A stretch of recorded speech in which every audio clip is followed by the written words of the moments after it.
Good morning New Life Church, Shalom. Wow, sukacita yang luar biasa, kita bisa kembali berkumpul, berjumpa di tempat ini. Saya mau menyambut untuk semua jemaat yang sudah hadir dan juga bergabung melalui live streaming yang ada di YouTube maupun GoPlay ataupun First Media. Dan juga saya mau menyambut untuk seluruh jemaat yang baru pertama kali hadir di tempat ini. Sungguh bersukacita bisa berjumpa dan beribadah dengan Anda. Oke, mari New Life Worship kita sambut seluruh jemaat yang sudah hadir dalam hitungan 1, 2, 3. Welcome to the family.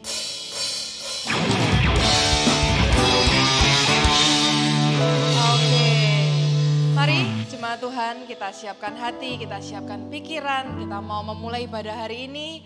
Bagaimana seminggu ini kita lewati dengan luar biasa penyertaan Tuhan, dan mari sama-sama kita berdoa. Tuhan Yesus, terima kasih buat kasih karunia-Mu Tuhan. Jika kami bisa ada sampai hari ini, kami bisa berkumpul untuk beribadah. Semua hanya karena Engkau Tuhan. Tuhan, kami siap untuk memulai ibadah hari ini, kami siap untuk memuji-Mu, kami siap untuk menyembah-Mu. Dan biarlah ini bukan hanya sebuah rutinitas untuk kami beribadah di hari Minggu, tapi kami beribadah karena kami rindu dan kami mencintai Engkau Tuhan. Kami siap memulai ibadah hari ini di dalam nama Tuhan Yesus Kristus. Mari semua katakan, Amin. Happy Sunday and enjoy the service.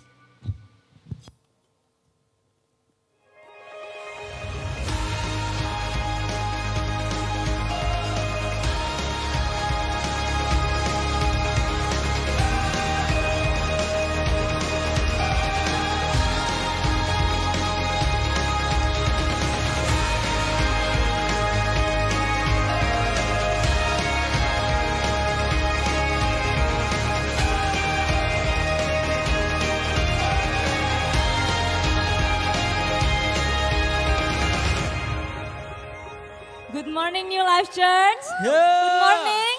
Berapa yang kau bersuka cita pagi hari ini? Boleh angkat tanganmu tinggi-tinggi. Mari bangkit berdiri bersama saudaraku. Mari beri tepuk tangan yang paling meriah buat Allah kita. Come on.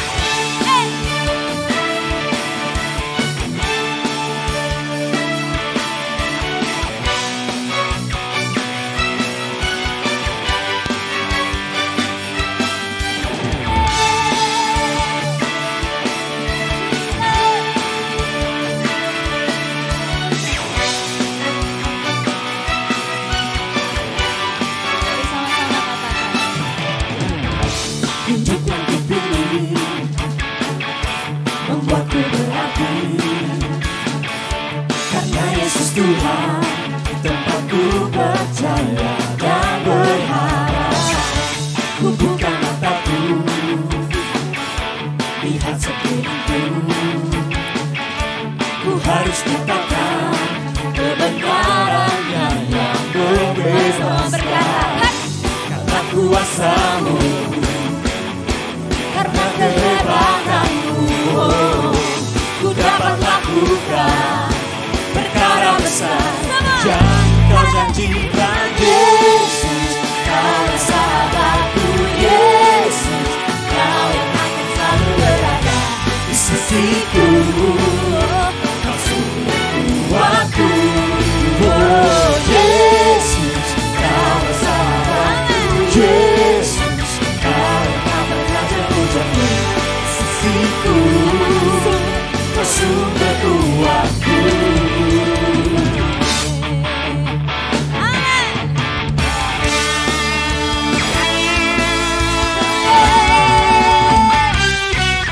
Semua berkata hidup. Hidup yang kupilih membuatku berarti, karena Yesus Tuhan tempatku percaya dan berharap. Ku buka mataku, lihat sekelilingku. Ku harus katakan kebenarannya yang Mari angkat tangan tinggi-tinggi, katakan. Come on. karena kuasa-Mu, karena kehebatanmu, ku dapat lakukan perkara besar yang Kau janjikan. Yesus, Kau sahabatku. Yesus, Kau yang akan selalu berada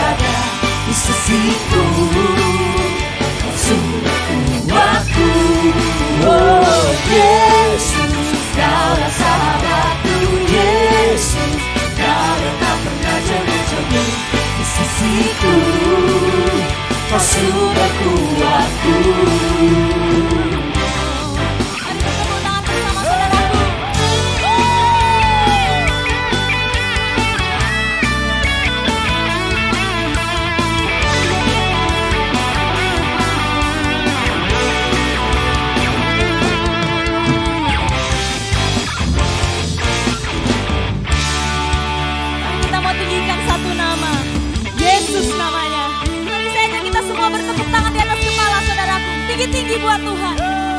Semua katakan, Yesus, Kaulah sahabatku. Yesus, Kau yang akan selalu berada di sisiku. katakan Kau sumber kuatku. lagi.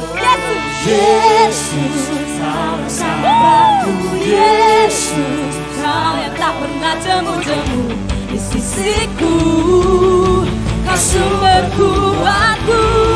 Oh, Yesus, Kaulah sahabatku. Yesus, Kau yang akan selalu berada di sisiku. Kau sumber kuatku. Oh, Yesus, Kaulah sahabatku. Yesus, Kau yang tak pernah jemu-jemu di sisiku. Kau sumber kuatku. Oh, Kau sahabatku, berada di sisiku. Kau sahabatku selama-lamanya. Kau sahabatku, berada di sisiku selama-lamanya.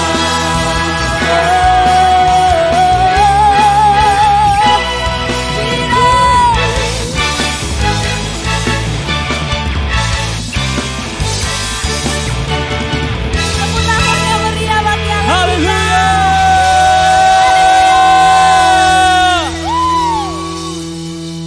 Yang percaya bahwa Allah kita dahsyat, mari lambaikan tanganmu tinggi-tinggi. Come on, New Life Church! Go!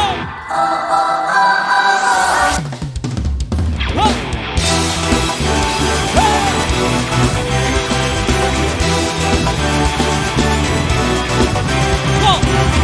Dari utara ke selatan, terdengar hujan bagi Allah. Dari barat sampai ke timur, siapa? Nama Yesus disanjung. Sama-sama tangannya. Pulau-pulau, lembah-lembah, gunung-gunung yang tinggi, kemuliaannya disaksikan dan kebesarannya diceritakan. Sebut namanya. Nama Yesus. Nama Yesus disanjung tinggi. Dari pulau-pulau, lembah-lembah, gunung. Are you ready to launch?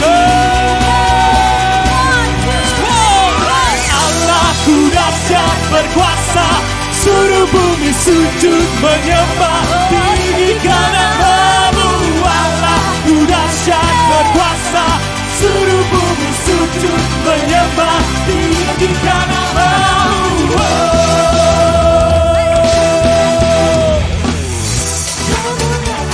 Saksikan kebesarannya diceritakan. Yesus, Yesus, nama Yesus. Nama Yesus disanjung. Sama-sama tangannya. Pulau-pulau, lembah-lembah, gunung-gunung. Siap beri semangat lagi untuk Tuhan kita. Sama-sama.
buat Allah kita.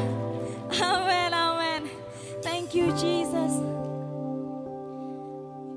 Oh, thank you Jesus. Pagi hari ini kami datang dengan satu alasan, bahwa kami sangat mengasihi Tuhan. Kami sangat mencintai Tuhan. Dan biar pagi hari ini kami boleh persembahkan yang terbaik buat Allah yang kami kasihi, dari kini akan sampai selama-lamanya. Terima kasih Tuhan Yesus.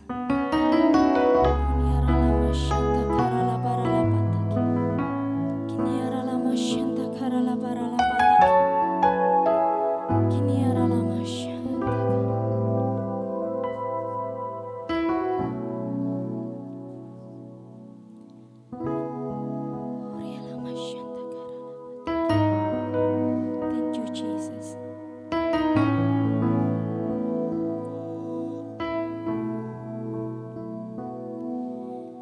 Inilah rinduku kepadamu,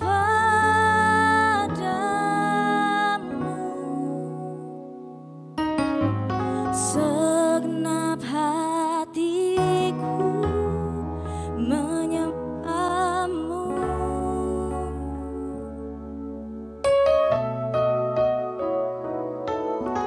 Seluruh hidupku memujimu,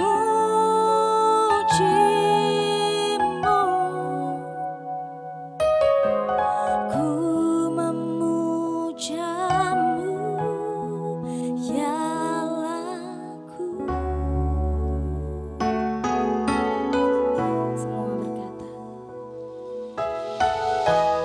ku berikan hatiku dan jiwa,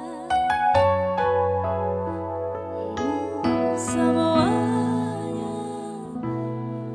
amin, di dalam, ya, di setiap,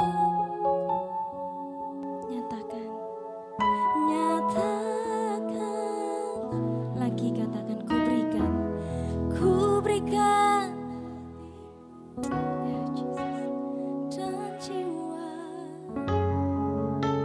semuanya, amin, di dalam,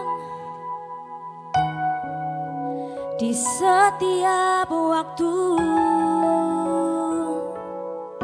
nyatakan jalanmu.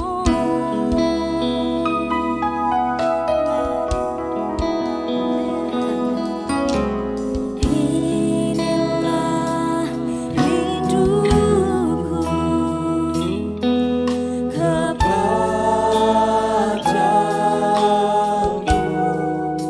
segenap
berikan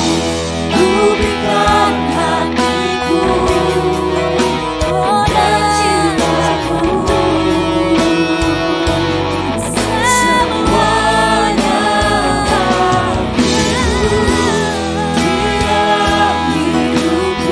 semuanya di setiap waktu. Nyatakan Mari saya ajak kita semua angkat kedua tangan kita tinggi-tinggi pagi hari ini Bapak Ibu.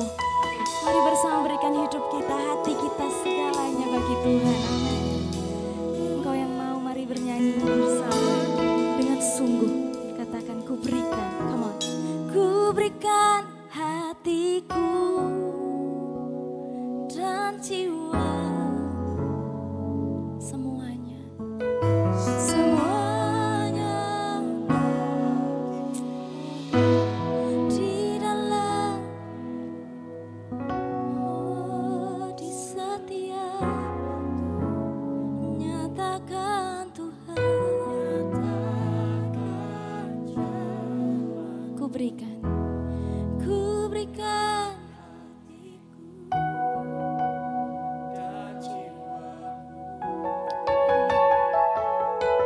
semuanya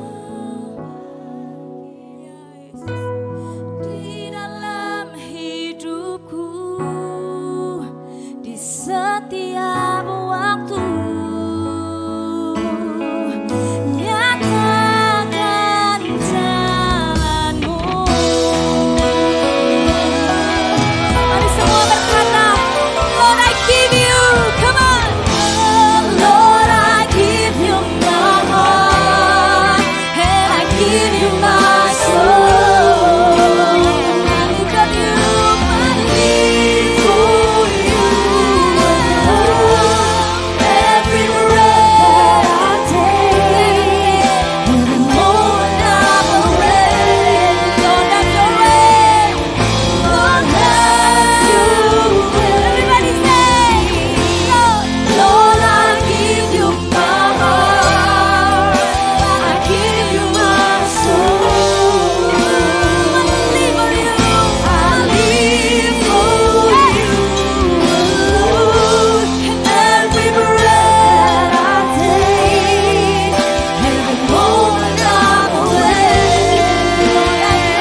saja yang kami lakukan, kami mau lakukan untuk Tuhan.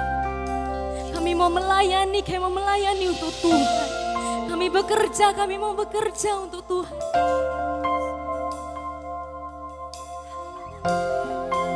Kami mau persembahkan segala-galanya untuk Tuhan. Karena Tuhan Yesus terlebih dahulu memberikan segala-galanya bagi setiap kami. Oh, we thank you Lord Jesus. We thank you Lord Jesus. Pagi hari ini kami mau belajar untuk tidak meminta sesuatu kepada Tuhan, tapi kami mau belajar mempersembahkan sesuatu pagi hari ini kepada Tuhan. Allah yang kami cintai, Engkau segalanya bagi kami Tuhan. Oh Jesus, we thank you Lord.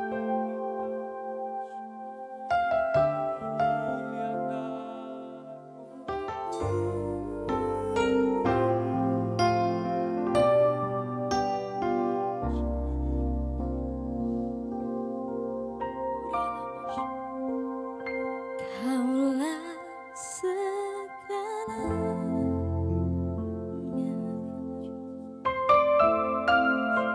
di dalam hidupku, kerajaanmu, kebenaran itu bagian. Mari angkat tanganmu tinggi saudaraku, katakan, Kaulah yang ku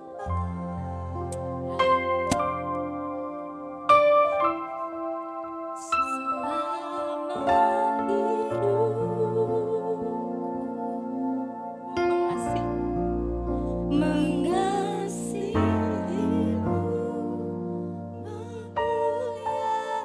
memuliakanmu, Bapa dan sekali lagi katakan, Kaulah segalanya dengan sungguh. Kaulah segalanya dalam hidupku, di dalam hidupku,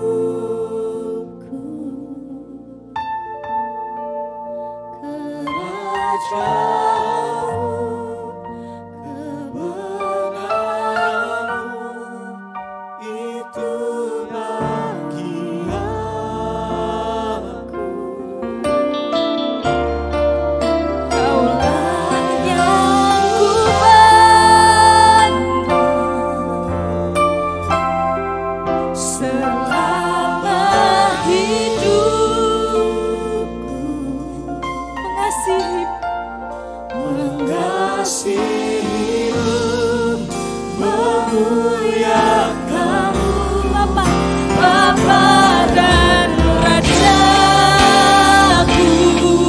Katakan, Kaulah segalanya di dalam hidupku, kerajaanmu, kebenaranmu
Hanya Dia yang layak terima segala pujian, pengagungan, penyembahan kami.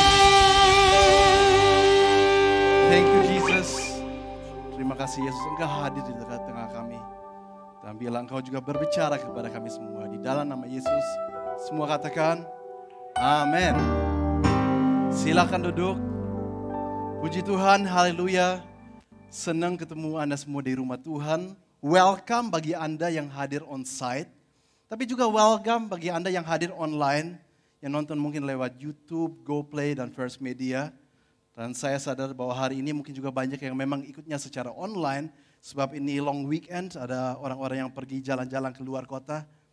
Tapi bagi semua kita yang beribadah, saya yakin kita akan mendapat sesuatu yang luar biasa daripada Tuhan. Semua yang setuju katakan haleluya. Kita di bulan ini membahas tentang satu topik selama 1 bulan penuh, yaitu adalah a transformed heart. Hati yang diubahkan.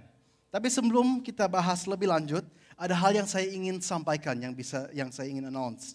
Baru kemarin, hari Sabtu, kita mengadakan dan sudah menyelesaikan Incognito, yaitu acara Rally Games. Sambil saya bicara, kita bisa lihat foto-foto yang sudah disediakan. Jadi itu adalah acara yang tujuannya antar jemaat, antar live group bisa seru-seruan, have fun, dan saling lebih kenal. Selain itu juga tentunya untuk selalu outreach. Jadi kita lihat ada banyak pos-pos, banyak stasiun-stasiun di seluruh cewek ya. Jadi bukan cuma di ruangan ini, tapi sampai di lorong-lorong yang ada. Anda lihat ada beda-beda games, pantomime, gerak-gerak, main tembak-tembakan. Dan sambil kita lihat apa aja yang ada. Jadi banyak keseruan kemarin. Dan saya harus katakannya, saya ikut sangat enjoy karena salah satu pos yaitu pos yang tembak-tembakan, yang main Nerf, yang ada di ruangan ini, saya bisa ikut main. Jadi saya main sampai guling-guling di lantai. Jadi kalau Anda ingin lihat ya, Pastor Carson guling-guling di lantai, ajaklah saya main Nerf. Nah, boleh ya tepuk tangan ya untuk keseruan-keseruan kemarin. Masih ada beberapa kita lihat. Dan tentunya selesai gamesnya kemarin juga ada hadiah untuk para pemenang, ada emas yang dibagikan. Jadi kelompok pemenangnya kemarin kalau nggak salah ingat, namanya Sherlock ya. Jadi setiap kelompok kemarin nama-nama sesuai film. Kalau nggak salah kelompok Sherlock kemarin yang menang. Congrats kepada tim Sherlock dan juga saya mau katakan terima kasih banyak kepada seluruh panitia yang tanpa lelah berminggu-minggu bahkan berbulan-bulan sudah mempersiapkan ini. Bahkan hari Jumat dari pagi sampai malam mereka berada di sini untuk mempersiapkan semua hal-hal yang harus disiapkan. Bahkan hari Minggu mereka kemarin Sabtu malam mereka bongkar semuanya. Jadi sekali lagi terima kasih kepada semua panitia, boleh berikan tepuk tangan yang paling mulia.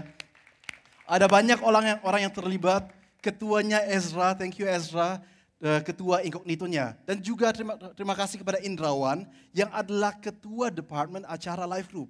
Jadi kalau tiap tahun ada acara-acara live group, Indrawan itu ketuanya, dia yang planning.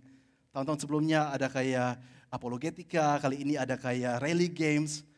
Saya sangat bersyukur kepada Anda semua yang sudah terlibat. Dan masih banyak nama lain yang saya nggak bisa sebut satu persatu. Tapi saya berdoa dan saya yakin bahwa Tuhan yang akan membalasnya kepada Anda. Upah Anda besar di surga. Sekali lagi tepuk tangan yang paling meriah untuk Tuhan Yesus. Oke, hari ini saya ingin mulai dengan sebuah bacaan. Saya akan baca Ibrani 5 ayat 8 sampai Ibrani 6 ayat 2. Dua hal yang saya ingin lakukan. Yang pertama, Anda tahu mungkin awal tahun saya mulai satu seri di mana saya sudah menyelesaikan kitab Ibrani sampai dengan pasal yang kelima. Di mana setiap kali kita ketemu, kita lanjut satu pasal.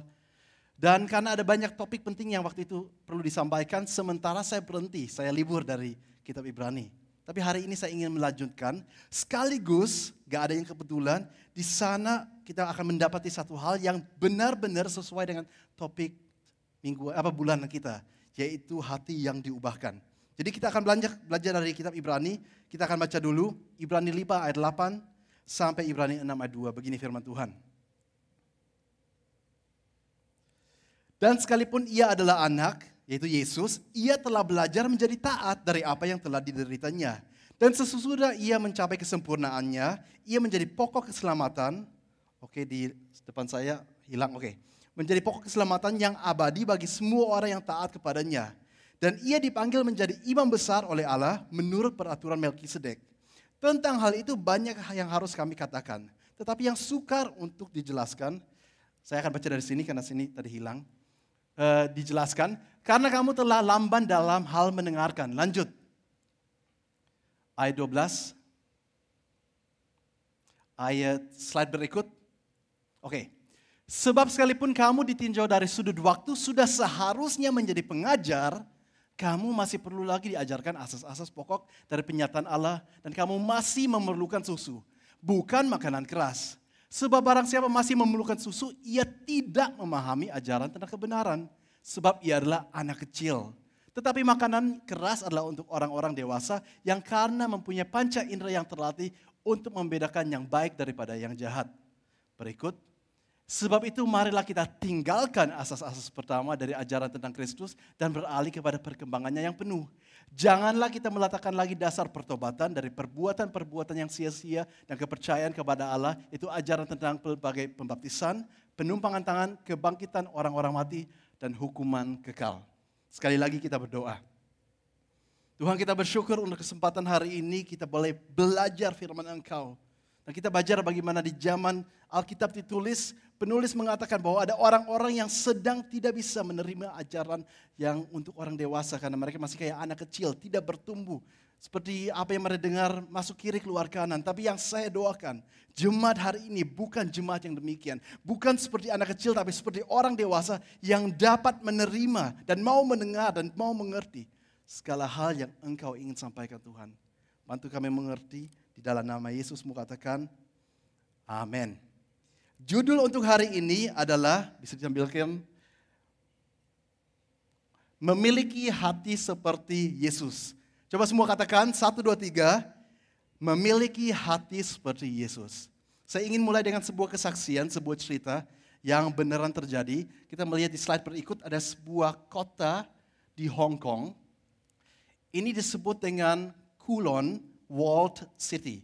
Jadi kota bertembok Kulon. Dan ini kurang lebih panjangnya 120 meter kali 210 meter. Jadi sebenarnya nggak terlalu besar, nggak terlalu luas. Tapi kita lihat betapa padatnya. Jadi rumah samping rumah semuanya rumah tinggi sampai dengan 14 tingkat. Nah dan yang terjadi hari ini sudah nggak ada, sudah dibongkar, sudah dihancurin. Tapi waktu itu waktu masih berdiri, ini adalah salah satu tempat di mana bahkan polisi tidak suka masuk. Bisa dikatakan takut masuk. Sehingga di tempat itu yang namanya kejahatan sangat marak. Di mana-mana ada gangster, bos mafia, di mana-mana ada pelacuran, di mana-mana di sana kalau kemiskinan di sana sangat marak. Dan bahkan yang namanya jual beli narkoba di sana adalah merupakan hal yang wajar. Bahkan sempat di seluruh dunia tempat di mana produksi opium, narkoba opium paling banyak yaitu di dalam kota kecil ini. Dan walaupun tadi saya katakan 120 meter kali 210 meter, gak terlalu besar, tapi penduduknya 50.000 orang. Ini menjadi tempat yang paling banyak penghuni untuk tanah yang begitu kecil. Jadi tempat sangat sesak dan banyak orang yang kumpul di sana. Yang kita tahu dari dulu di China yang namanya Injil jarang diberitakan, ada sedikit orang yang percaya firman Tuhan di sana. Ada satu orang muda, perempuan, orang Inggris, namanya Jackie Pullinger. Dan orang itu, kita bisa lihat di slide berikut, bahkan mengeluarkan buku, dia menjadi seorang misionaris. Ada buku yang dia tulis, di dalamnya adalah mengenai pelayanan dia di kota tersebut. Bahkan bukunya akhirnya dibuat, ini adalah manga. Ya, jadi akhirnya buku dibuat manga supaya orang muda pun pengen baca mengenai apa yang dialami di sana. Kalau kita cuma lihat dari gambarnya aja, betapa joroknya, betapa kotornya tempat itu. Dan itu tempat yang dia milih, saya mau pergi ke sana melayani Tuhan. Dia berangkat dari Inggris, dia mencari orang-orang, siapa yang mau bantu saya secara dana untuk utus saya. Gak ada yang mau bantu. Kamu mau ke China, kamu mau ke Hong Kong, gak ada yang mau bantu. Akhirnya, walaupun dia gak punya banyak, apa yang dia miliki dia pakai untuk dia bisa beli tiket perahu, tiket kapal ke Hong Kong. Tapi gak bisa beli tiket pulang pergi, gak punya uang. Jadi dia cuma beli perangkat, dia gak tahu akan pulang atau gak akan pulang nanti terserah Tuhan. Bahkan nyampe Hong Kongnya usia 22 tahun. Bayangkan masih muda memberikan hidupnya untuk Tuhan. Nyampe Hong Kong usia 22 tahun masuk ke kota ini, tinggal di kota ini, menjadi guru di kota ini, cari pekerjaan di sana. Uang yang dia bawa cuma $10, sedikit sekali. Tapi di sana dia mulai melayani, memberitakan Injil. Tapi dia mulai sedih dan kecewa dengan Tuhan. Dia katakan, Tuhan, saya sudah pergi jauh-jauh dari Inggris ke sini untuk melayani orang yang gak pernah dengar Injil, untuk dengarkan Injil. Tapi kok saya gak melihat apa yang saya berharap untuk melihat, pertobatan orang-orang berubah. Saya gak melihat itu. Sampai dia sadar, selama ini dia cuma beritakan kasih Tuhan. Tapi dia gak pernah mempraktikkan kasih Tuhan. Dia beritakan Tuhan baik, tapi dia sendiri cuma memberitakan, gak pernah melakukan. Dan mulai hari itu dia ambil keputusan, saya akan bantu orang-orang. Saya akan kasih obat kepada yang butuh obat, saya akan bantu kepada yang butuh bantuan. Rumah saya buka, walaupun rumahnya sangat kecil dan sempit, cuma berapa meter kali berapa meter. Tapi setiap malam rumahnya dia atau tempat tinggalnya dia penuh dengan, maaf ya, pelacur-pelacur yang akhirnya memilih tinggal di sana atau nginap di sana. Atau orang-orang yang habis pakai narkoba dan nge-fly akhirnya mau nginap di sana. Setiap hari, puluhan tahun itu yang dia alami. Dan kalau saya mau cerita semua hal yang dia alami terlalu panjang, terlalu banyak, Anda beli aja bukunya, nanti Anda baca sendiri. Tapi satu kesaksian yang benar-benar saya tersentuh waktu saya mendengarnya begini. Di dalam kota Kulon Walled City yang tadi kita lihat di foto, kan ada banyak gangster, banyak mafia, penjahat. Pernah ada satu kelompok penjahat, gangster-gangster, karena mereka nggak senang, ini ada orang Kristen beritakan Injil. Mereka masuk ke tempat tinggalnya, dan mereka hancurkan semua yang bisa dihancurkan. Semuanya yang Jackie miliki semuanya dihancurkan. Bahkan saya minta maaf ya, dengan kotoran mereka taruh itu semua di tembok-tembok. Semua tempatnya menjadi kotor dan bau. Tapi waktu mereka selesai, para gangster ini, mereka keluar, tiba-tiba nggak tahu kenapa hati mereka merasa bersalah. Dan mereka ketemu ketua gangster mereka, ketua mafianya mereka. Dan mereka ceritakan apa yang mereka lakukan dan mereka katakan, aduh kita merasa bersalah. Malah bos mafianya bilang, kalian harus kembali ke Jackie dan kalian minta maaf. Terus mereka bilang, bos kamu gak ngerti, kita gak bisa kembali ke sana. Kita hancurin semua yang bisa dihancurin, kita kotorin dindingnya. Kita gak bisa ketemu lagi dengan orang ini. Dia akan ngomong apa? Bos mafia jawab gini, dia itu orang Kristen, dia pasti mengampuni kalian. Bukankah luar biasa bahwa orang-orang jahat di dunia pun mengerti seharusnya orang Kristen seperti apa? Tapi kadang-kadang kita yang adalah orang Kristen, kita gampang melupa. Mungkin ada satu orang gak sapa kita, akhirnya kita sudah tersinggung. Mungkin kita berikan masukannya gak langsung didengar, kita tersinggung. Mungkin kita telepon, tapi orangnya karena memang beneran lagi sibuk, akhirnya decline, reject, kita tersinggung. Kita tulis WhatsApp, tapi gak langsung dibalas, tersinggung. Ada orang mengatakan sesuatu tanpa bermaksud sebenarnya, tersinggung. Ada begitu banyak hal, dimana kita harus akui, iblis begitu gampang mencuri damai sejahtera dan sukacita kita. Karena hal-hal yang kecil. Tapi hal yang saya ingin sampaikan hari ini adalah, mari sama seperti Jackie Pullinger, kita belajar untuk menjadi orang-orang yang hidupnya untuk Tuhan, dan gak usah memikirkan diri sendiri. Kita belajar, boleh tepuk tangan untuk Tuhan. Kita belajar menjadi selfless, kita belajar menjadi tidak memikirkan diri sendiri, kita belajar untuk tidak gampang kecewa, dan kita belajar untuk tidak mudah tersinggung. Nah, untuk kita belajar ini semuanya, kita akan sekali lagi melihat kepada ayat-ayat yang tadi kita sudah baca. Tapi saya akan membahasnya secara mundur karena akan lebih gampang dimengerti. Jadi kalau kita bahas dari Ibrani 5 ayat 8, terus sampai ayat terakhir yang ada di pasal 5 ayat 14, terus lanjut tadi pasal 6 ayat 1 dan 2, sekarang kita membahasnya secara mundur karena kita akan mulai mengerti satu hal yang ditekankan di sana. Kita lihat Ibrani 6 ayat 1 dan 2. Ibrani 6 ayat 1 dan 2. Saya akan baca begini.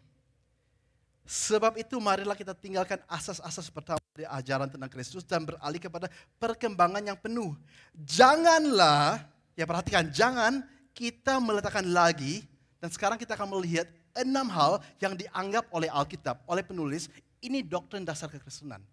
Jangan lagi kita meletakkan ke 6 doktrin dasar ini, yaitu apa? Pertama, dasar pertobatan dari perbuatan-perbuatan yang sia-sia. Dan yang kedua, dasar kepercayaan kepada Allah. Ini hal-hal untuk anak-anak rohani. Orang dewasa sudah nggak perlu lagi, kita sudah tahu harusnya. Berikut, yaitu ajaran tentang pembaptisan, penumpangan tangan, kebangkitan orang-orang mati, dan hukuman kekal.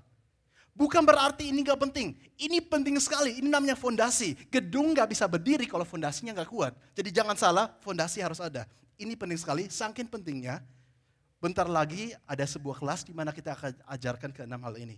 Saya dan Vesta sudah selama berapa minggu dan berapa bulan mulai mempersiapkan kelas ini. Soon akan dirilis, tinggal tunggu tanggal mainnya. Karena memang fondasi itu penting. Tapi inti dari yang kita baca di sini adalah menjadi salah kalau kita cuma fokus kepada fondasi ini terus. Masa setelah bangun fondasi lagi, bangun fondasi lagi. Enggak, lama-lama gedungnya juga harus dibangun. Dan itu yang dikatakan di sini, jangan cuma susu yang diberitakan, jangan cuma fondasi yang diberitakan. Makanya itu sebabnya dalam pasal 5 ayat 11 dan 12, tadi penulis bilang begini. Saya baca, sebelum saya lanjut, suaranya oke enggak? Oke, baik. Pasal 5 ayat 11 dan 12, tentang hal itu, jadi sebenarnya ada sesuatu yang mau diberitakan. Tentang hal itu banyak yang harus kami katakan, tapi yang sukar untuk dijelaskan karena kamu telah lamban dalam hal mendengarkan. Sekalipun kamu ditinjau dari sudut waktu, seharusnya menjadi pengajar. Harusnya kebenaran kalian sudah bisa ajarkan kepada orang lain, tapi kenyataannya apa? Kamu masih perlu lagi diajarkan asas-asas pokok dari pernyataan Allah. Dan kamu masih memerlukan susu, bukan makanan keras. Keenam doktrin dasar tadi dikatakan itu susu aja, itu hal yang gampang seharusnya. Tapi apa sih yang sebenarnya ingin dibahas oleh si penulis Ibrani? Di mana dia katakan, saya mau membahas tapi saya melihat percuma saya bahas. Karena kalian belum akan nangkap sampai di sini. Tapi doa saya, kita bukan seperti jemaat Ibrani waktu itu. Mungkin mereka dulu adalah anak-anak rohani. Saya harap dan saya berdoa, kita semua dewasa rohani. Coba semua yang setuju boleh berikan tepuk tangan untuk Tuhan. Saya yakin bahwa hal yang gak bisa dilanjutkan oleh penulis waktu itu, kita bisa lanjutkan. Karena kita sudah punya fondasi yang kuat dan bahkan kita mau belajar lebih. Coba sekarang kita lihat, apa sih sebelumnya yang dia mau bahas yang tiba-tiba dia berhenti? Ini, Ibrani 5 ayat 8. Dan sekalipun ia, yaitu Yesus adalah anak, dia anak Allah, anak yang maha tinggi, dia adalah Tuhan. Tapi ia telah belajar menjadi taat dari apa yang telah dideritanya. Bayangkan, Yesus itu rela menjadi manusia dan bahkan menderita dan dia belajar taat dari apa yang dideritanya. Tahukah Anda bahwa agar kita bisa diselamatkan secara utuh, full, keselamatan full dalam Alkitab namanya sozo, bukan saja Yesus harus mati bagi Anda dan saya, tapi Yesus juga harus hidup bagi Anda dan saya untuk bisa mentaati seluruh hukum Taurat yang ada. Ada satu ayat, Matius 3 ayat 15 dikatakan begini. Ini konteksnya Yesus lagi datang ke Yohanes Pembaptis mengatakan, baptis saya. Yohanes Pembaptis berkatakan, saya ini gak bisa, saya gak layak. Engkau itu Tuhan, mau buka kasutmu aja saya gak layak. Tapi Yesus jawab sesuai ayat ini. Saya baca. Lalu Yesus menjawab kepadanya, katanya, biarlah hal itu terjadi karena demikianlah sepatutnya kita mengenapkan seluruh kehendak Allah dan Yohanes pun menurutinya. Atau lebih jelas kalau kita bandingkan dengan bahasa Inggris, coba slide berikut. Di sana dikatakan begini.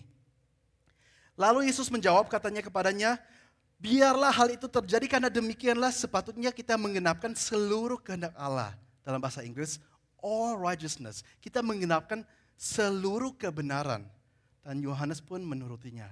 Yesus datang, dan waktu Yesus datang untuk dia bisa mati bagi kita, ada tuntutan-tuntutan hukum Taurat yang dia harus penuhi semuanya. Salah satunya, dia juga harus berikan diri dibaptis.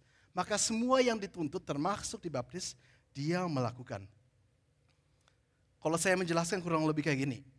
Di perjanjian lama kita pernah baca ayat di Ulangan dan beberapa tempat lain, Ulangan 28, dikatakan mengenai berkat dan kutuk. Musa katakan, jadi Tuhan mengatakan melalui Musa, ada pilihan umat Israel, kalian mau diberkati atau kalian mau dikutuk. Kalau mau diberkati, kalian harus taat kepada semua perintah Allah. Kalau taat kepada semua perintah Allah, mau di kota, mau di ladang, mau lagi berperang, kalian diberkati. Nggak ada musuh yang bisa kalahkan. Kutuk datang, langsung kutuknya nggak akan mempan. Penyakit datang, kalian nggak akan sakit. Banyak berkat yang ditulis. Kalau kalian umat Israel mendengarkan perkataan firman Tuhan dan taat kepada semuanya. Tapi pilihan kedua adalah kutuk. Kalau kalian tidak mau mendengarkan firman Tuhan, kutuk-kutuk ini datang kepada engkau. Kalau perang kalah, kalau lagi ada tumbuhan yang bertumbuh, semuanya hancur. Selalu ada kelaparan, kemiskinan, dan banyak hal yang lain. Itu yang dikatakan perjanjian lama. Sekali lagi ya, kita harus ingat, kita hari ini tidak hidup di perjanjian lama. Kita nggak terlalu fokus mengenai hal-hal yang itu, tapi saya ingin menjelaskan satu hal. Yesus harus datang untuk menggenapi segala hal yang dituntut di perjanjian lama. Karena supaya dia bisa mati bagi kita di kayu salib, Yang boleh hanya dia yang tak bercacat, tak bercela, domba yang tanpa noda. Dan dia harus menjalani hidup seumur hidupnya tanpa tak bercela untuk menunjukkan ini. Saya ini yang layak untuk membayar keselamatanmu. Seluruh berkat yang Tuhan sediakan hari ini menjadi berkat-berkat rohani. Supaya tadi yang kita gak bisa menerima, melalui Yesus kita bisa menerimanya. Karena dia sudah layak, dia sudah menerima semuanya, sekarang diberikan itu kepada kita. Dan bahkan setiap dosa kita, yang harusnya sekarang ada hukuman ditimpakan pada kita, sekarang diberikan pada Yesus. Kenapa? Karena dia mati di kayu salib. Sehingga ada quote yang bagus sekali, saya akan bacakan, coba slide berikut. Dikatakan oleh seorang teolog, Jesus not only had to die for our sins, but had to live for our righteousness. Yesus bukan cuma harus mati bagi dosa kita, tapi dia juga harus hidup taat dengan hukum Taurat, sehingga kita bisa menerima kebenaran. Tidak lengkap keselamatan kalau cuma disucikan kita dari dosa, tapi kita nggak peroleh yang namanya kebenaran. Sedangkan hari ini kata Alkitab, kita seperti diberikan jubah kebenaran. Tuhan melihat kita hari ini benar. Bukan cuma dosa kita diampuni, tapi juga kita dibenarkan. Sehingga hari ini segala berkat rohani kita terima. Dan segala kutuk nggak ada satupun yang bisa kena. Karena hari ini kebenaran Tuhan Yesus diberikan kepada kita. Boleh berikan tepuk tangan yang paling meriah untuk Yesus. Makanya ada doktrin, dan saya harap Anda nggak anti dengan kata doktrin. Doktrin itu kalau diterjemahkan artinya gampang, pengajaran. Ada doktrin, ada pengajaran, itu kata yang sama. Ada pengajaran tentang, coba kita lihat yang berikut ini, ketaatan Yesus yang aktif. Yaitu dia selama 33 tahun, dia lahir merendahkan diri menjadi manusia, taat dengan semuanya, nggak pernah berontak, dan dia penuhi seluruh tuntutan hukum Taurat. Dan dengan itu dia bisa membayar kebenaran yang gak pernah kita bisa peroleh. Itu adalah ketaatan Yesus yang aktif. Tapi ada satu lagi. Dan ini yang kita biasanya lebih kenal. Berikut. Ketaatan Yesus yang pasif. Di mana waktu dia mati di kayu salib, semua dosa kita ditimpahkan kepada dia. Jadi ada seperti transfer, seperti ada penukaran 2 kali ganda yang terjadi. Dosa saya pada dia, ditimpahkan pada dia. Tapi kebenaran dia diberikan kepada saya. Sekali lagi ya supaya kita semua gak lupa. 2 hal yang terjadi. Dosa saya diberikan kepada dia dan dia yang membayarnya. Tapi jubah kebenaran dia diberikan kepada kita semua. Itu sebabnya Yesus harus datang, bukan cuma mati. Jadi kan bisa aja Yesus datang 1 hari sebelum dia mati. Datang di Jumat Agung. Datang 1 hari mati selesai. Ya enggak. Dia harus hidup bagi kita dan dia harus mati bagi kita. Mana ada Tuhan seperti Allah kita, coba berikan tepuk tangan yang paling meriah untuk Tuhan Yesus. Yang mau hidup, yang mau mati bagi kita semua. Kita kembali lihat Ibrani 5 ayat 8. Di sana saya baca kembali. Dan sekalipun ia adalah anak, ia telah belajar menjadi taat dari apa yang telah dideritanya. Memang dia harus hidup dan dia harus taat dan dia harus menderita banyak hal. Itu diperlukan untuk keselamatan penuh kita. Tapi satu hal lagi yang menarik di sini bagi saya adalah, dengan kata lain, masalah-masalah yang Anda dan saya alami, badai hidup dan banyak hal yang lain, pencobaan yang Anda dan saya alami, Yesus pun pernah derita, tapi dia belajar menjadi taat menghadapi itu semuanya. Makanya ada ayat dalam Alkitab yang mengatakan begini, imam besar yang kita punya yaitu Tuhan Yesus, bukanlah imam besar yang tidak dapat turut merasakan kelemahan-kelemahan kita. Sebaliknya, sama dengan kita, ia telah dicobai, hanya tidak berbuat dosa. Apapun yang Anda pernah rasakan, Yesus pernah rasakan. Anda pernah lapar? Yesus juga. Anda pernah capek lelah? Ya Yesus juga. Anda pernah diperlakukan dengan tidak adil, difitnah, digosipin, dicobai, dilukai, dan banyak hal sebagainya. Yesus juga sudah pernah. Dan memiliki hati seperti Yesus. Dan itu kan judul hari ini, memiliki hati seperti Yesus. Dan memiliki hati seperti Yesus bicara tentang walaupun kita disalahkan, banyak hal yang terjadi yang tidak adil, yang tidak fair, tapi kita nggak kecewa. Kita itu nggak membalas. Kita nggak punya kepahitan. Dan kita nggak tersinggung. Dan ini secara khusus yang saya ingin, untuk waktu yang tersisa yang saya ingin bahas lebih lagi. Bagaimana benar-benar punya hati yang seperti Yesus. Gimana untuk nggak sedikit-sedikit tersinggung dengan hal-hal yang terjadi. Saya akan tanya, Anda boleh angkat tangan, kita jujur aja. Siapa ya di sini mau mengaku kadang-kadang ada hal-hal yang bisa membuat kita tersinggung? Sesuai dugaan saya, lebih banyak wanita yang angkat tangan, karena prianya seringkali tidak mau mengaku. Tapi saya percaya kita semua termasuk saya angkat tangan. Bahwa ada hal-hal yang masih terjadi dan kita belum sempurna, kita masih sambil belajar, saya juga masih sambil belajar. Masih ada hal-hal yang terjadi yang bisa membuat kita tersinggung, tapi kita mau belajar bagaimana cara mengatasi. Jadi coba kita lihat poin yang berikut ini yang kita sekarang mau bahas sampai selesai. Bagaimana mengatasi rasa tersinggung, kita baca bersama, 1, 2, 3. Bagaimana mengatasi rasa tersinggung. Dan perhatikan, di sini adalah soal rasa tersinggungnya, soal rasanya. Karena kita mungkin tidak bisa pastikan apakah orang lain itu pedes atau jahat dan sebagainya. Kita nggak bisa membuat apa-apa tentang situasinya atau kondisinya atau orang lainnya. Ada memang perkataan orang yang tidak enak. Tapi apakah akhirnya kita tersinggung atau enggak, itu kembali kepada kita. Karena respon adalah bagian kita. Makanya Alkitab bicara mengenai penguasaan diri. Bukan penguasaan orang lain. Kita nggak menguasai orang lain, tapi kita bisa menguasai apa yang ada dalam hati kita. Tuhan memberikan kekuatan, Roh Kudus selalu bekerja, gak ada yang mustahil bagi kita yang percaya. Dengan pertolongan Dia segala sesuatu mungkin. Semua yang setuju coba berikan tepuk tangan paling meriah untuk Tuhan Yesus. Kita belajar untuk tidak sedikit-sedikit kita tersinggung atau marah dan sebagainya. Dan ini akan bantu kita supaya kita juga lebih efektif dalam membangun kerajaan Tuhan. Bicara juga mengenai tersinggung, sebenarnya ada banyak topik, banyak kategori hal-hal yang bisa membuat kita tersinggung. Salah satunya bahkan kebenaran. Jadi tersinggung itu bukan selalu karena hal-hal yang dikatakan orang yang jahat. Yesus sering membuat orang tersinggung karena memberitakan kebenaran. Bukan Yesus yang salah, bukan kebenaran yang salah, tapi hati orangnya yang salah. Farisi itu tersinggung waktu mendengar apa yang Yesus katakan karena mereka sadar mereka salah. Bukan kebenarannya, bukan Yesusnya, tapi hati merekanya. Jadi kebenaran pun bisa membuat orang tersinggung. Teguran bisa membuat orang tersinggung. Tapi memang juga ada orang yang punya maksud jahat. Dan mungkin kita pikir ya kalau itu lebih wajar untuk tersinggung. Tapi kadang-kadang juga hal-hal yang dilakukan atau yang dikatakan oleh orang yang sebenarnya tidak sengaja. Tapi kita tetap tersinggung karena kita belum melatih hati kita, belum melatih respon kita. Dan kita masih harus lebih meniru. Seperti bagaimana Tuhan Yesus hidup dan melayani. Kalau saya berikan contoh, ya berapa contoh dari hidup saya sendiri. Mungkin saya pernah sampaikan ini, saya nggak tahu. Waktu dulu saya datang ke Indonesia tahun 2009, sudah 13 tahun yang lalu. Saya masuk sekolah Alkitab dan saya baru datang dari Jerman. Dan saya belum terlalu terbiasa dengan gaya hidup di Indonesia. Saya masih sangat kental budaya Jermannya, gaya hidup Jermannya. Dan saya tidak biasa dengan budaya yang di sini. Sehingga salah satu hal yang hampir tiap hari saya alami, jadi waktu 2009 masuk sekolah Alkitab, ada satu tempat yang hampir tiap hari saya pergi, yaitu adalah kafeteria. Dan waktu sore-sore saya masuk kafeteria untuk beli makanan, apapun itu, gorengan dan lain-lain.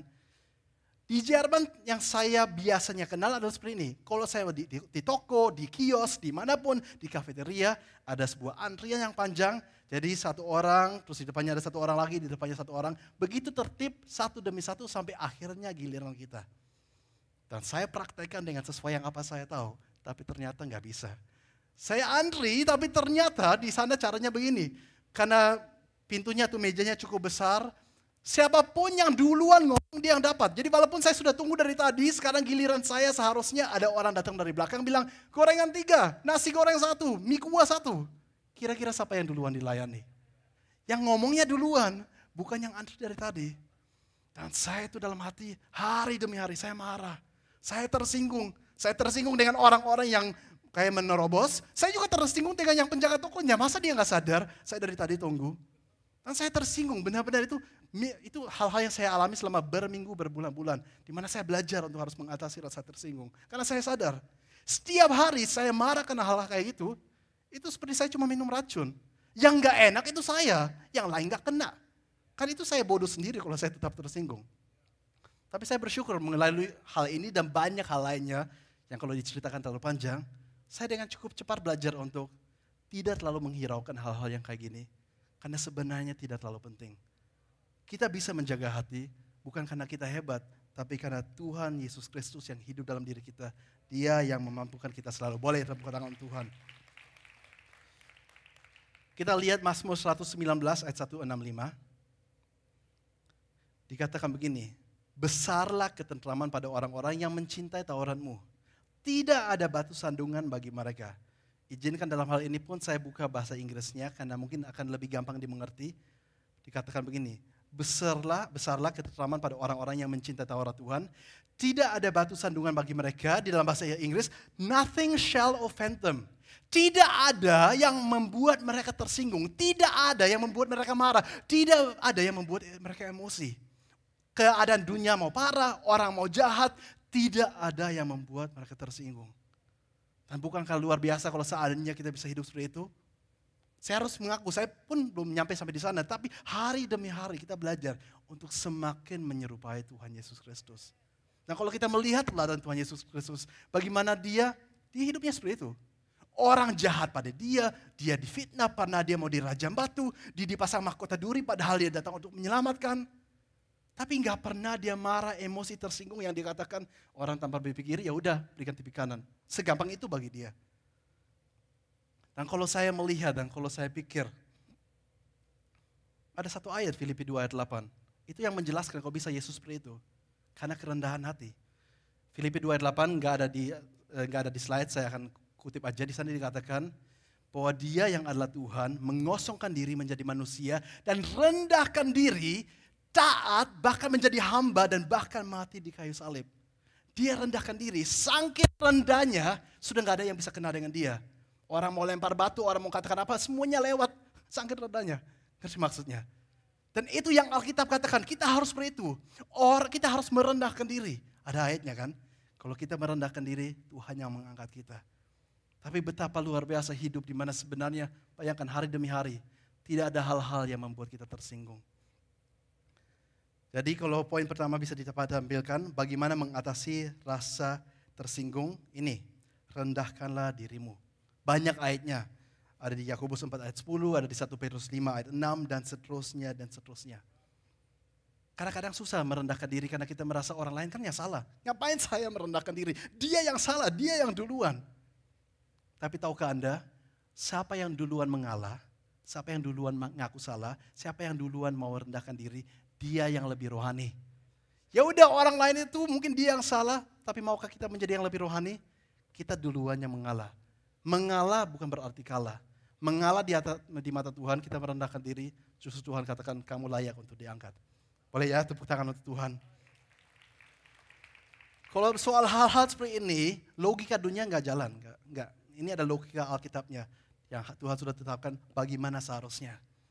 Dan kalau mungkin di sini ada orang yang harus mengaku, saya termasuk orang yang gampang tersinggung. Entah itu karena perkataan suami, istri, atau di pekerjaan, atau di sekolah.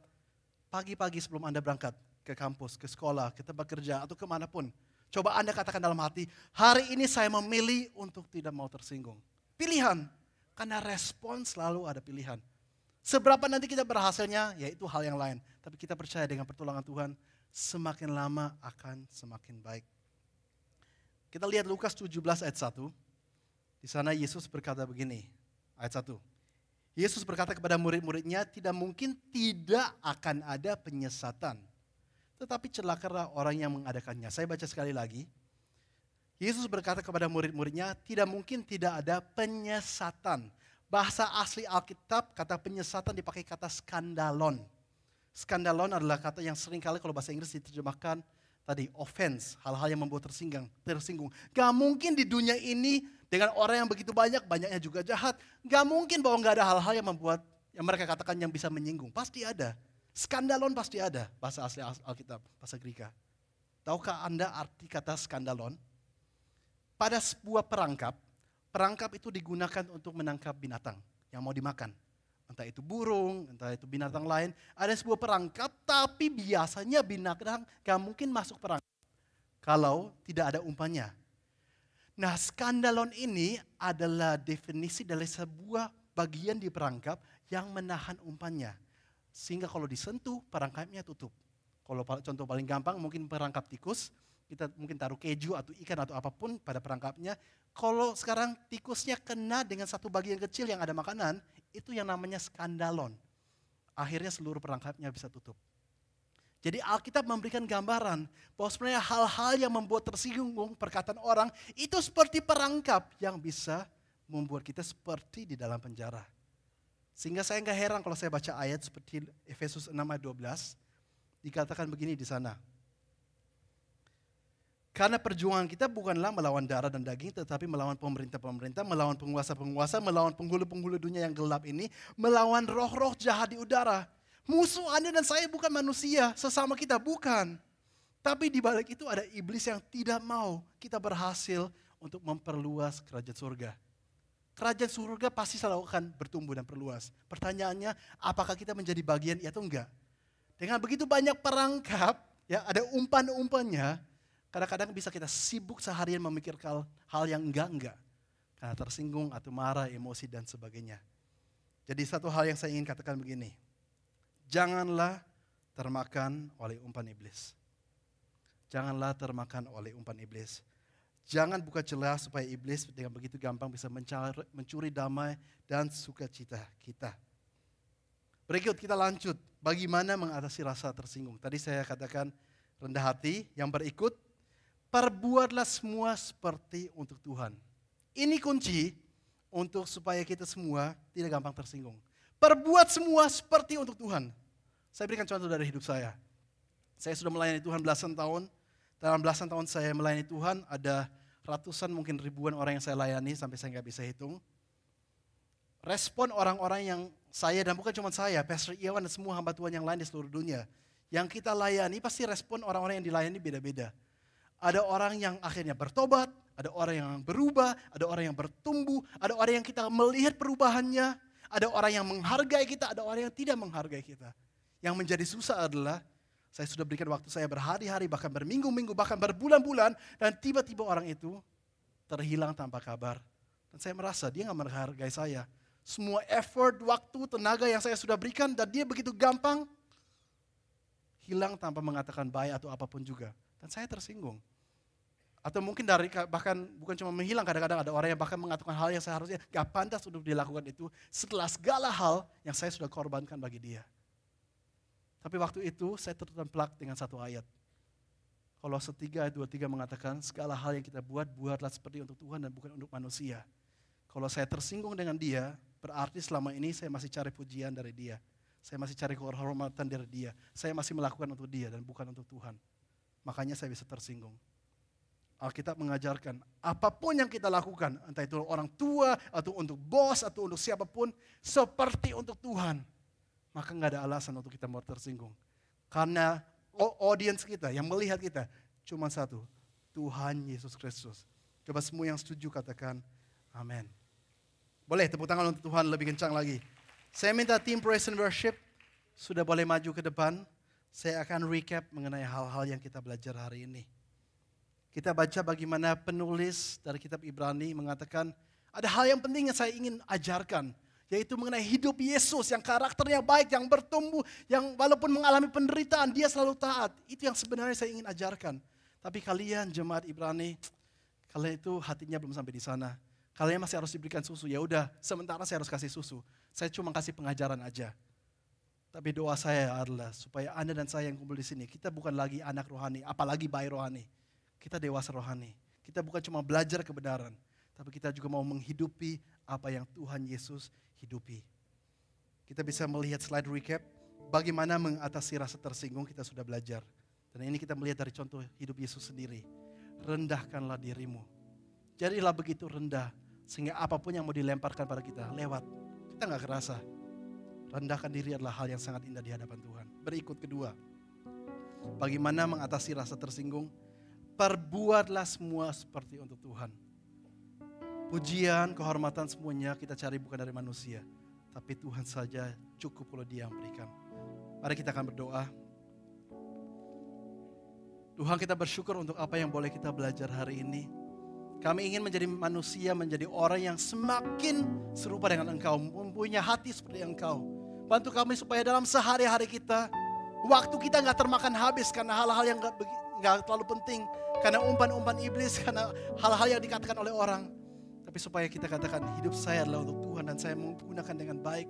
Bantu saya Tuhan, berikan saya kekuatan untuk meresponnya dengan benar. Orang mau jahat, keadaan dunia mau tidak baik. Tapi saya tetap punya damai, sejahtera dan sukacita. Karena Tuhan Yesus yang menyertai. Kami tahu ini tidak gampang, tapi dengan pertolongan Engkau, segala sesuatu menjadi mungkin. Di dalam nama Yesus mau katakan, Amin. God bless you. Thank you Pastor Carson. Saya sungguh diberkati. Saya percaya kita semua diberkati, amin.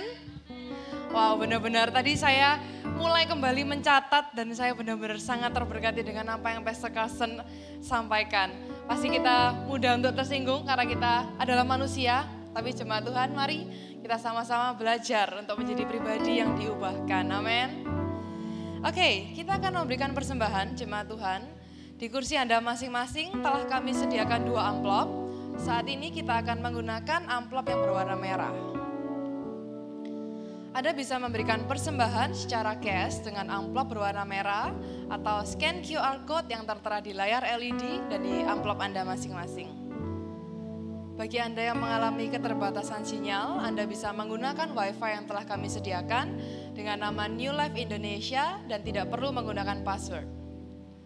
Selain itu, juga ada mesin EDC di area lobi bagi Anda yang membutuhkannya. Saya akan berikan waktu sejenak untuk Anda mempersiapkan.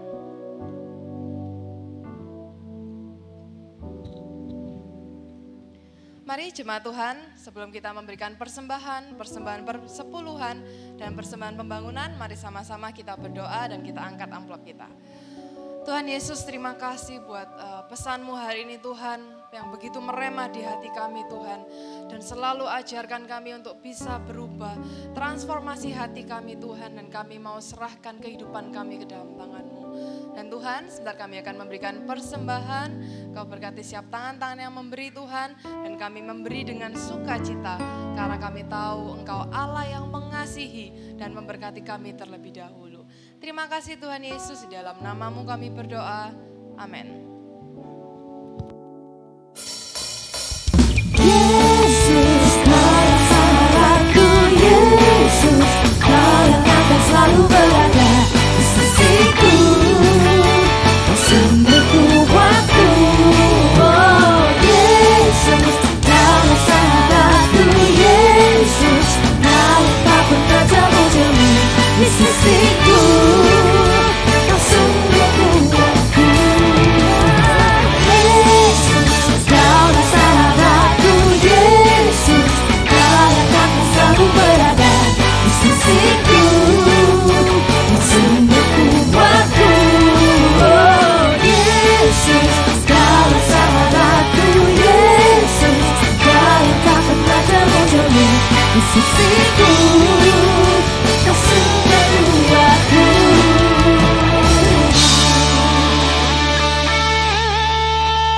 Oke, ini adalah minggu kedua di bulan Oktober, di mana setiap minggu kedua jemaat Tuhan kita akan memberikan persembahan diakonia. Di gereja ini ada New Life Diakonia yang meliputi beberapa hal. Yang pertama ada sekolah anak, di mana gereja ini kita bersama-sama mensupport anak-anak yang membutuhkan. Mulai dari uang sekolah, uang buku, uang seragam, bahkan uang tamasya mereka. Dan jika bulan lalu saya memberikan report, kita mensupport sekitar belasan anak. Dan puji nama Tuhan, kita sekarang sudah mensupport lebih dari puluhan anak. Amin. Puji Tuhan. Oke, kita mengadakan kerjasama, kita melakukan kerjasama bersama dengan Wahana Visi Indonesia, di mana gereja ini berkomitmen untuk mensupport anak-anak. Dan saya percaya nggak hanya berhenti di angka puluhan, tapi kita akan bisa mencapai ratusan anak, amin, jemaat Tuhan. Oke, yang kedua ada Prison Ministry. New Life Diakonia memberkati seluruh jemaat yang ada di Medaeng, di mana kita memberikan bantuan secara rohani maupun secara jasmani. Kita membuatkan ibadah untuk mereka 1 bulan 1 kali, dan setiap minggu mereka juga beribadah dengan kita melalui live streaming. Yang kedua ada bantuan secara jasmani, di mana kita memberikan makanan yang layak, kita memberikan kebutuhan mereka, vitamin, kebutuhan mandi, dan begitu banyak jemaat yang terberkati oleh pelayanan ini. Dan yang ketiga yaitu ada Bless Life, di mana kita mensupport jemaat-jemaat yang membutuhkan, baik secara jasmani maupun rohani. Kita pastikan mereka bertumbuh, mereka tertanam dan berbuah di gereja ini. Kita membuatkan ibadah live group sebanyak 2 kali di hall kita yang lama yang ada di Panglima Sudirman. Dan yang terakhir ada kebutuhan insidentil. Ini adalah kebutuhan-kebutuhan mendadak ketika ada jemaat yang sakit, yang membutuhkan uang untuk berobat, kebutuhan untuk terapi, atau mungkin ketika ada jemaat yang meninggal dunia dan membutuhkan uang untuk pembelian peti. Ini termasuk dalam kebutuhan insidentil. Dan saya akan menunjukkan beberapa foto update dari pelayanan ini selama sebulan terakhir. Yang pertama ini adalah Bless Life, di mana seluruh jemaat Bless Life melakukan live group atau ibadah diakonia di NLC Panglima Sudirman. Di sana mereka memuji, menyembah Tuhan, mereka mendapatkan sesi untuk sharing, mereka mendapatkan pesan yang luar biasa dari Tuhan. Dan mereka juga bisa menikmati keseruan, mereka juga mendapatkan makanan. Dan foto berikutnya, di mana mereka saling mendoakan dan mereka didoakan oleh koordinator-koordinator yang luar biasa. Puji nama Tuhan. Dan berikutnya saya akan mengundang salah satu perwakilan dari LG Home, di mana LG Home ini melakukan LG Challenge yang bekerja sama dengan New Life Diakonia. Beri kemuliaan buat Tuhan, jemaat Tuhan, dan saya persilakan untuk Nikita. Shalom New Life Church. Oke, perkenalkan nama saya Nikita. Saya perwakilan dari LG Home. Jadi di hari ini saya mau sharing sedikit tentang LG Challenge yang kami lakukan bersama dengan New Life Diakonia. Di LG Challenge tahun ini, kami berkesempatan bersama New Life Diakonia untuk merenovasi salah satu rumah jemaat yang ada di bawah naungan New Life Diakonia, yaitu rumah dari Ibu Poppy. Jadi sebelum kita memutuskan mau ngapain sih LG Challenge kita tahun ini, kita konsultasi dengan New Life Diakonia. Lalu melalui Ceyeni selaku koordinator dari New Life Diakonia, kami mendapat informasi tentang Ibu Poppy, bagaimana beliau di usianya yang sudah 84 tahun, beliau tinggal sendirian di Surabaya tanpa saudara dan dengan kondisi rumah yang jauh dari kata layak. Kita bisa saksikan di slide berikut ini. Jadi jemaat sekalian, kita bisa lihat bahwa rumah Bu Poppy ini selain jauh dari kata layak dan butuh renovasi, juga perlu pembersihan yang cukup super, perlu extra effort untuk bersih-bersih rumahnya Bu Poppy. Kenapa? Karena Bu Poppy punya hobi unik, yaitu mengkoleksi sampah. Dari sana tergeraklah hati kami untuk mendesain LG Challenge kita tahun ini adalah renovasi rumah Bu Poppy, melayakkan rumah Bu Poppy. Nah, pertanyaan yang sering kami dapatkan adalah, kok cek Melanie sih kalian? Kok cek Melanie? Nah, untuk menjawab pertanyaan ini, saya mau mengutip yang dikatakan oleh Tuhan Yesus sendiri di Matius 25 ayat 45.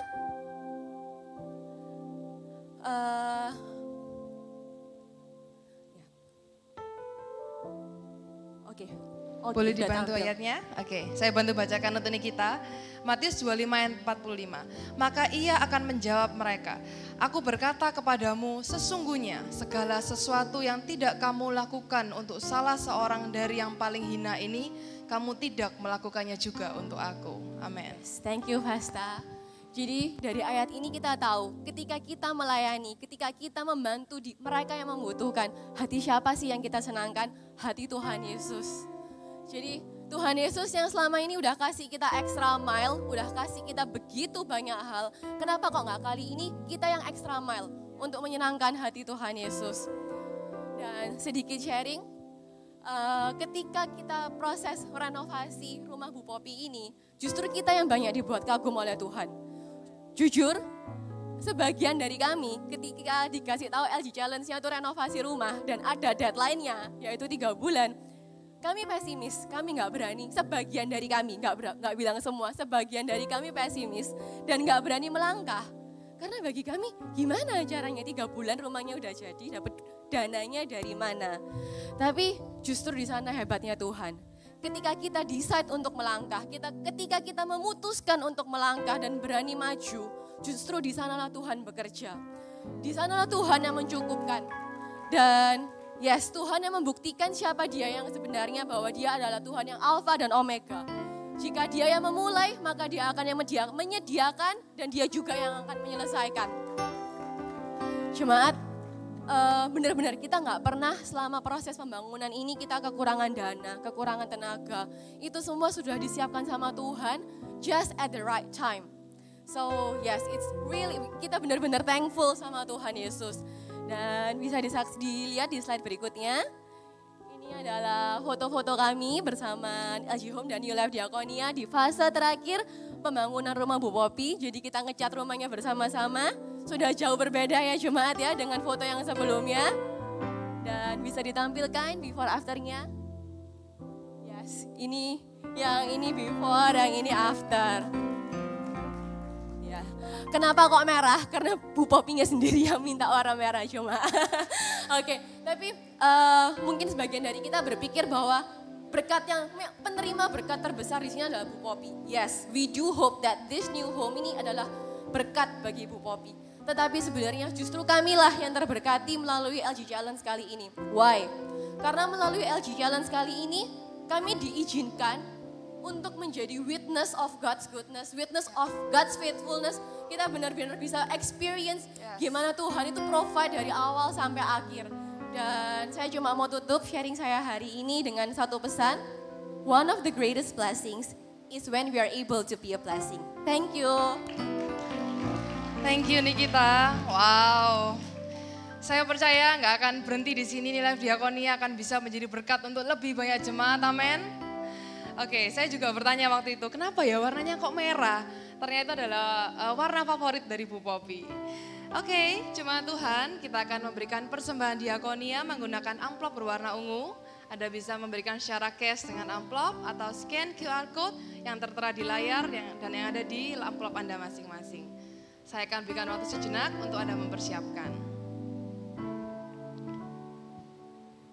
Sembari Anda mempersiapkan, saya mau mengingatkan untuk seluruh jemaat yang baru pertama kali hadir di tempat ini, untuk nanti bisa mampir ke welcoming booth. Di sana ada teman-teman congregation yang mau berkenalan dengan Anda. Oke, jemaat Tuhan, mari kita sama-sama angkat amplop dan mari sama-sama kita berdoa. Tuhan Yesus, terima kasih untuk kesempatan kami bisa menjadi berkat untuk banyak orang. Terima kasih untuk New Life Diakonia Tuhan. Tuhan, kami sungguh-sungguh mau berpartisipasi dalam pelayanan ini. Engkau berkatilah setiap tangan-tangan yang memberi, juga berkatilah setiap tangan-tangan yang mengelola. Biarlah melalui New Life Diakonia, semakin banyak jiwa yang dimenangkan dan semakin banyak jiwa yang diberkati, mempermuliakan nama-Mu. Terima kasih Tuhan Yesus, di dalam nama-Mu kami berdoa. Amin.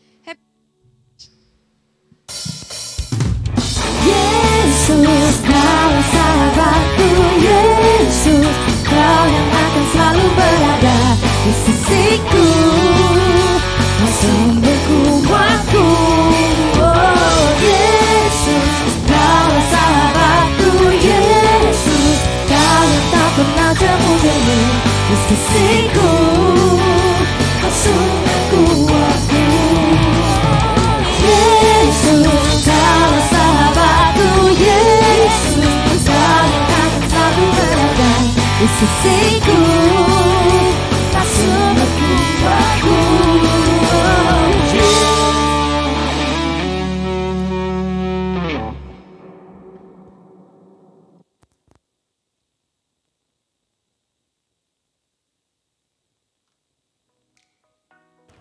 Shalom jemaat Tuhan, welcome to New Life Church, welcome to the family. Saya percaya kita semua telah diberkati oleh kebaktian hari ini. Dan di bulan yang baru ini, a transform heart, yaitu hati yang diubahkan, mari kita sama-sama menjadi lebih seperti Yesus yang memiliki hati untuk jiwa yang terhilang.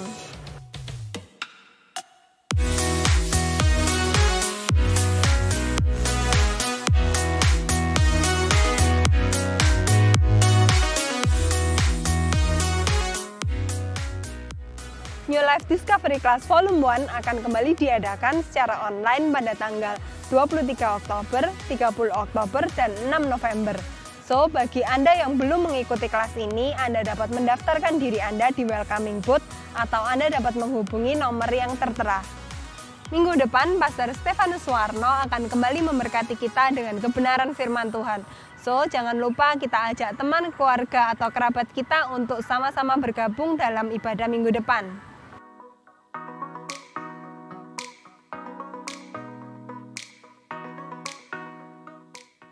Bagi Anda yang sudah menikah, jangan lewatkan acara Marriage Seminar Unhappy Without You bersama Pastor Irwana Alexander, Pendeta Wahyu Pramudia, serta Glenn Rosano dan Maiti Piris yang diadakan pada hari Kamis 13 Oktober jam 7 malam di New Life Ballroom. Segera daftarkan diri Anda di welcoming booth atau Anda dapat men-scan QR Code yang tertera. Bagi Bapak Ibu sekalian yang ingin melakukan penyerahan anak, Anda bisa mendaftarkan diri Anda melalui welcoming booth ataupun nomor gereja yang tertera. The Amazing Journey to Israel with Pastor Iwan Alexander akan kembali diadakan pada tanggal 27 Februari sampai 7 Maret 2023. Segera daftarkan diri Anda di welcoming booth karena seat terbatas. Untuk info lebih lanjut, Anda bisa menghubungi nomor yang tertera. Lagi pada bingung cari kaos yang keren? Nah, kebetulan nih New Life Merch Volume 2 akan kembali dibuka. Anda bisa melakukan PO melalui welcoming booth ataupun Tokopedia New Life Merch. Yuk buruan diborong sebelum kehabisan loh. Sekian informasi gereja untuk minggu ini, tapi sebelum pulang jangan lupa mampir ke New Life Bazar untuk membeli makanan dan minuman yang telah disediakan oleh para jemaat. Bazar ini juga diperuntukkan untuk mendukung pembangunan New Life Ballroom. Oke church, see you next week and God bless you. Haleluya, Anda diberkati Tuhan, amin. Sekalipun long weekend, banyak yang luar kota, tapi saya percaya yang menonton dari First Media, dari GoPlay, dari YouTube New Life Indonesia, kita kasih tepuk tangan buat mereka yang ada di mana-mana, di luar kota maupun luar negeri. Ada yang aktif menonton dari Thailand, Amerika, Australia, ya bahkan di negara-negara yang saya tidak bisa sebutkan satu persatu. Welcome to the family, we love you. Mari kita sama-sama bangkit berdiri. Saya terharu sekali melihat hamba Tuhan muda seperti tadi yang berdoa untuk persembahan yang welcoming, ya muda tapi sudah pendeta pembina PDP, ya sekarang bukan pendeta pembantu kalau di GBI, namanya pendeta apa ya, kok saya lupa. Ya pokoknya bukan pendeta pembantu lagi. Ya dan tadi ini kita juga adalah salah satu pemimpin dari Life Sisters dan juga dari Life Group Home. Anda tahu LG itu Life Group. Kita kasih tepuk tangan sekali lagi buat Nikita. Nikita mana? Ya saya senang sekali lihat yang baru-baru, pemimpin-pemimpin baru bisa bicara di sini dengan sangat baik. Dan tentunya gereja ini terus melakukan hal-hal yang mungkin Anda, kenapa selalu setiap bulan diupdate supaya Anda tahu dari belasan anak yang kita sekolahkan sekarang menjadi puluhan anak. Mimpi saya suatu hari nanti kita bisa menyekolahkan ribuan anak. Amin. Mana tepuk tangannya buat Tuhan Yesus. Dan saya mau kasih apresiasi buat pelayanan seperti ini. Ada juga jemaat yang komitmen setiap kali diakonia. Mereka kirim makanan, jemaat yang punya restoran, ya saya lihat hati jemaat ini luar biasa. Berapa pastor, berapapun, pokoknya waktu mereka kebaktian, saya mau kirim loh Pak, jangan setiap kali, enggak mau kebaktian berapa kali pun saya kirim.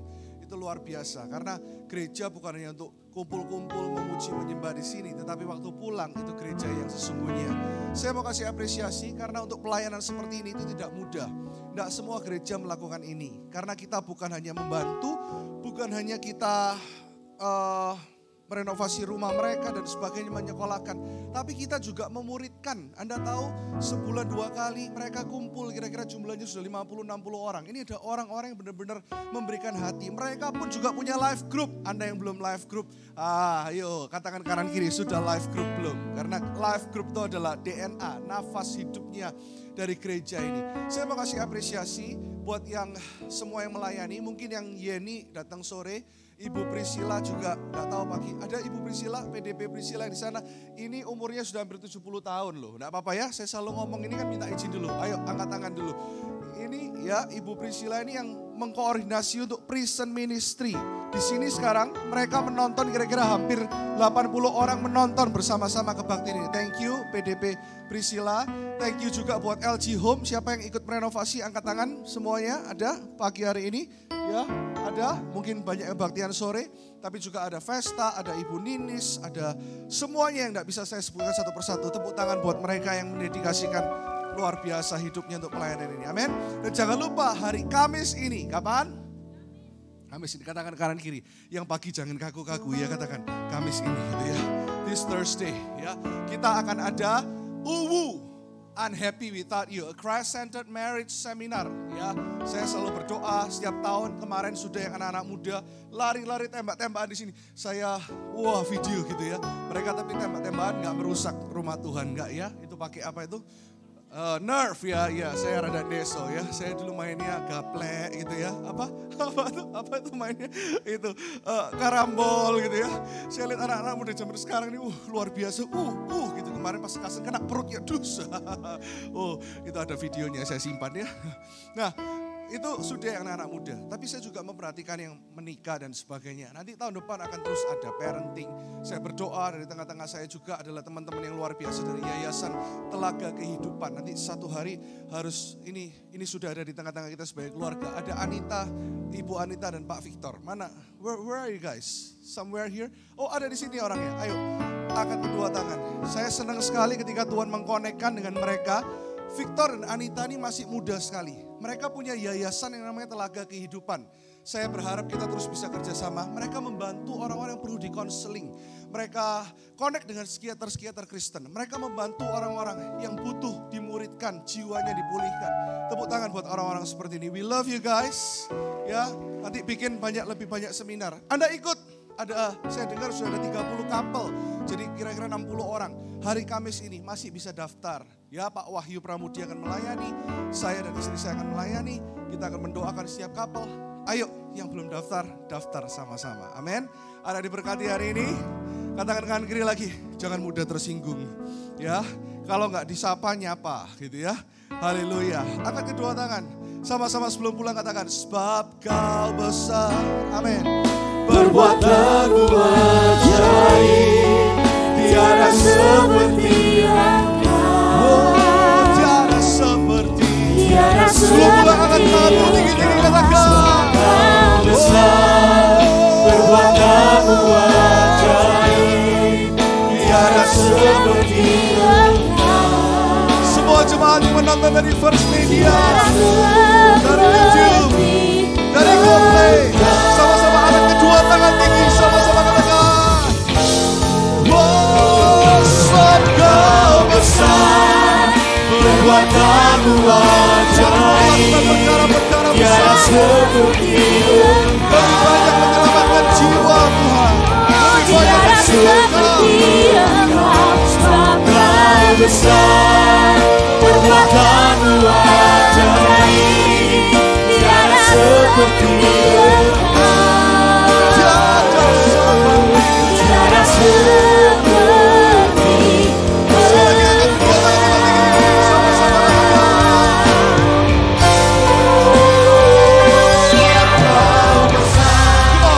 perbuatanmu ajaib, tiada seperti Engkau. Jadikan jemaat ini jemaat yang dewasa, jemaat yang mengasihi, tiada seperti jemaat yang mencintai Engkau. jiwa-jiwa. Sebab kau besar, perbuatanmu ajaib, tiada seperti Engkau. Tiada seperti. Tiada seperti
tanganmu.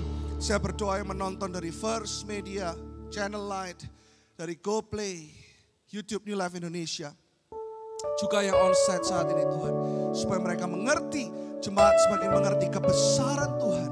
Kami hidup untuk Kristus seperti apa kata Pastor Carsten tadi. Kolose 3 ayat 23, jadikan hidup kami terus menjadi berkat dimanapun kami berada. Bukan hanya diberkati, tetapi menjadi berkat. Terimalah berkat yang sempurna dari kedua tangan yang berlubang paku. Dari tangan Yesus Kristus Tuhan, terutama berkat-berkat rohani terlebih dahulu. Keselamatan bagi rumahmu. Yang belum percaya Yesus akan mengakui Yesus sebagai juru selamat dan Tuhan yang hidup.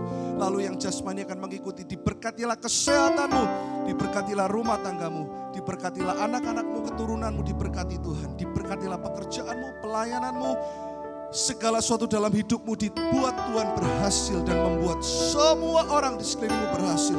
Terimalah berkat yang sempurna yang di rumah juga. Di dalam satu nama, dalam nama Bapa, Putra, dan Roh Kudus. Di dalam nama Tuhan Yesus Kristus. Jemaat New Life Church yang diberkati, katakan amin 3 kali. Amin, amin, amin. Tepuk tangan yang meriah buat Tuhan. See you sore hari ini. See you next week. See you hari Kamis. God bless you.